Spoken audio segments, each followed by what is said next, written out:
Another day, another computer. I picked this one up for less than 12 bucks. It's what I like to call the HP Evo.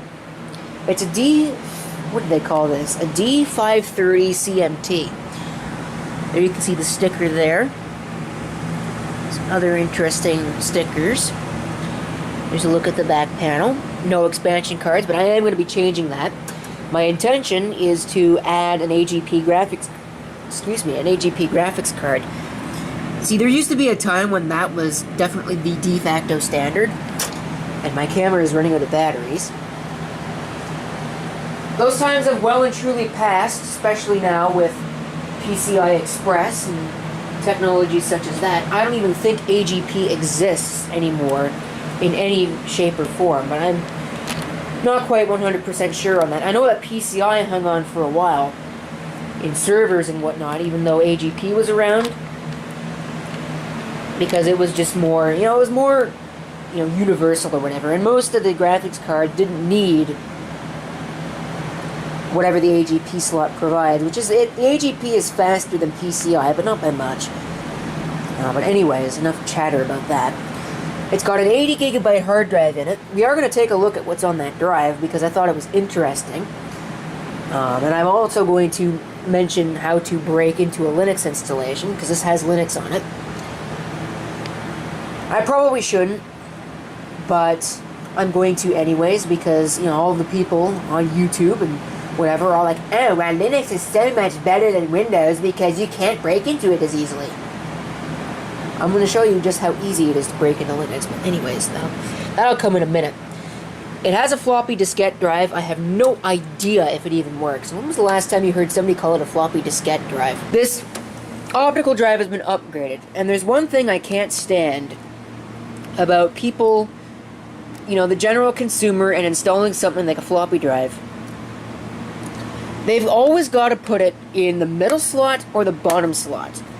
Why would you do that? The top slot is right here, and there is literally nothing hooked up to the this IDE cable other than that CD-ROM drive, DVD-ROM drive. So what's the point of putting it down one? That's not factory, I don't think. Maybe it is factory. And if it is factory, that was stupid on the part of HP because it just looks stupid. Yeah, I know, don't put it on the top because it'll bind up on the cover. No, it won't. That's what a lot of people say. It's like, oh, you don't put it in the top and you give it a space for air room or space for breathing room. You don't need to give an optical drive space for breathing room because it doesn't get hot. It just doesn't happen that way. Alright, anyways, enough of my ranting. What kind of power supply is this? DPS 240EB. It's a compact power supply. I doubt that it's actually a compact. It's probably some other manufacturer, but I don't recognize the model number off the top of my head. I don't really remember. I've probably seen one of these before, and that is, what? A 240 watt power supply. That's what it says, 240 watts. Odd number, but I wonder if maybe that's a server power supply. It's certainly possible. But I would be very impressed if that's a server power supply. If it is a server power supply, that's pretty damn awesome.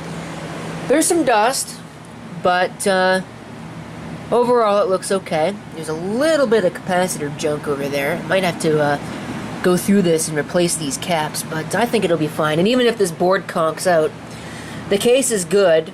I can use this to rebuild the system. I can get some more RAM, and I can get a new motherboard and a new CPU and whatnot. Maybe even not new. I can get something that'll take a Core 2 Duo or whatever.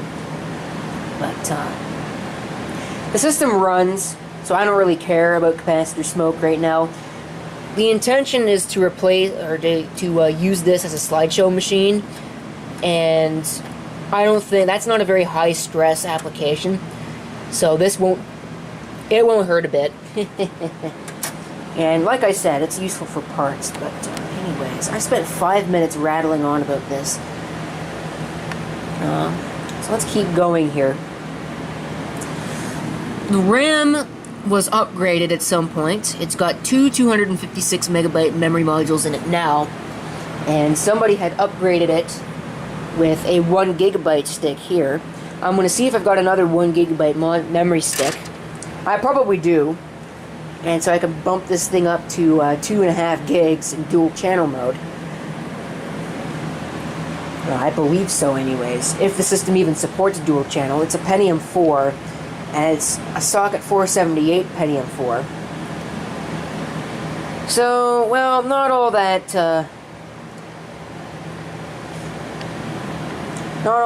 great. But it should be more than plenty good enough for a slideshow machine. You know, just running Microsoft PowerPoint and whatever. Which is why I want to add the HEP card, is because I want the output for the composite. Excuse me. So, let's see. What else have we got on this motherboard? I don't really think there's much else. I did replace the CMOS battery because the battery looks kind of scungy, if you ask me. There's the original battery. It looks just a little messed up. I don't know if it still worked. Probably not. But it does power on, it does work. So I'm going to put that 1 gigabyte memory module back in. We're going to have a run up. This is just going to have to be a shorter video because I have to keep these under 15 minutes. So we'll do all the upgrades in another video, and we'll just take a look and see it run in this one.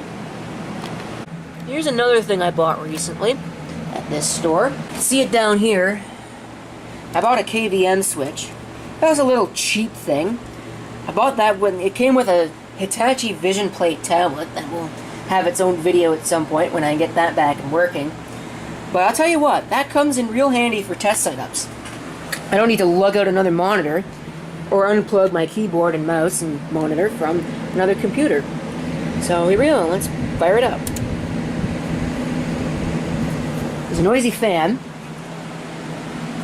And here we get the BIOS, and looks like it's going to boot into Fedora Core. That's interesting to see, isn't it? But before we get into that, let's do Control-Alt-Delete, because I want to get into the BIOS here, so we can take a look at some things.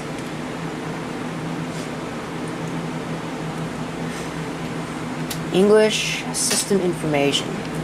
Let's see, it's an HP D530 CMT with a Pentium 4 processor clocked at 2.66 gigahertz. 533 megahertz front side bus, which tells me that yes, it's probably a socket 478.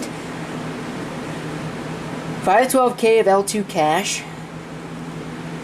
See, we got 1.5 gigabytes of DDR memory, single channel because it's not matched memory modules. Some heathen upgraded it without matching the memory modules.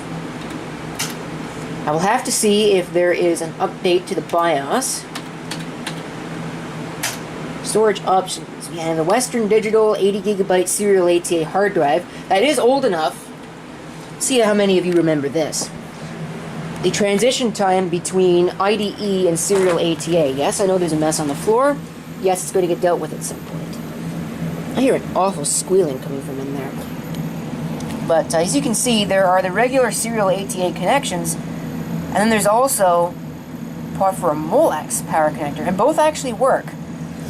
That was during a transition time when power supplies either didn't have any serial ATA connectors on it for the power, or they didn't have enough. So you would have to use the Molex in order to do that. That was mostly intended for upgrades and whatnot. Upgrading the motherboard in the system, but not upgrading the power supply or keeping an existing power supply. I think that's pretty much it.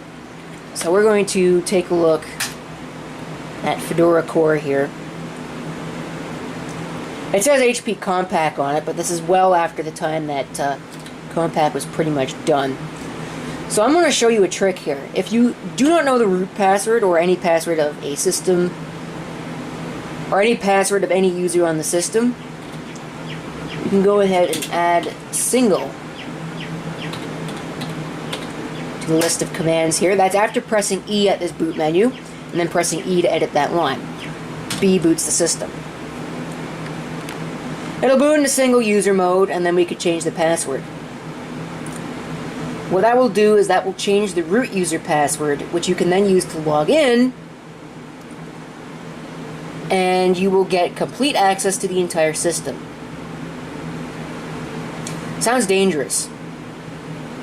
And Unix weenies claim that it is very, very, very, very hard to hack into a Unix Linux system.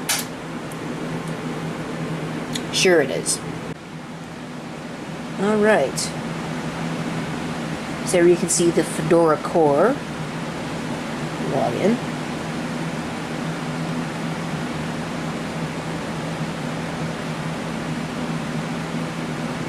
That's not a login, that's still boot process.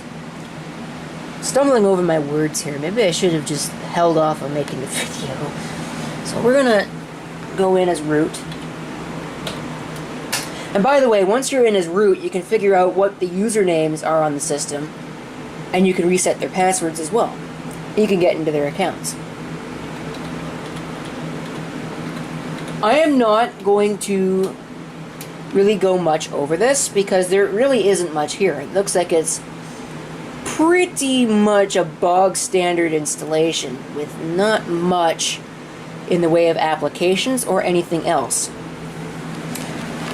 So here it is, Fedora core, not connected to the internet.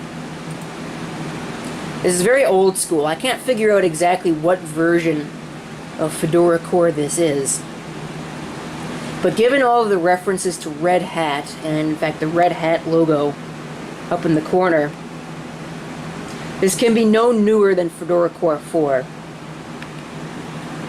fact, it might even be Fedora Core 1. No, it can't be as old as 1. 1 was a little bit different than this. But anyways, there isn't much installed. There's a couple of music players. There's diagrams, which I don't think came with it, bog standard. Project management, again, which I don't think came with it, standard. It does have all of that stuff, like Firefox. What version of Firefox is this? This will probably date this thing. Yep, there it is, Fedora Core 4. Copyright 2005. Man, has time ever changed. What version of Firefox is this? Fire version 1.0.4. Glory days. Those are long gone. But anyways, my goal with this is to use it as a slideshow machine, so it's probably not going to continue to be a Linux box. I'm probably just going to install Windows XP on it, with maybe even the unofficial Service Pack 4, but I don't know yet. We'll have to see what I'm feeling like. I'm going to do the upgrades on it first, though. That's most important. But for now, I think I'm just going to log out. There really isn't much on the system at all. I found a fave icon for a Minecraft application. I found some stuff for a chat client. No logs or anything like that. It's just a couple of login files or whatever. Blocks and whatnot. Leftover stuff. There is, or was, some files in the recent documents list. But most of those were in the temp folder and no longer existed anyways, so... Whoever had this computer clearly knew what they were doing with regards to file deletion, which most people don't. However, I'm glad that I didn't have to turn this into a PSA about why do you delete your data. But anyways, there you go. There's an overview of a HP Evo D530 computer tower. Thank you for watching. If you have any comments, feel free to leave them down below. And this is CP666 signing off. I hope to see you next time. Till then, right on cue.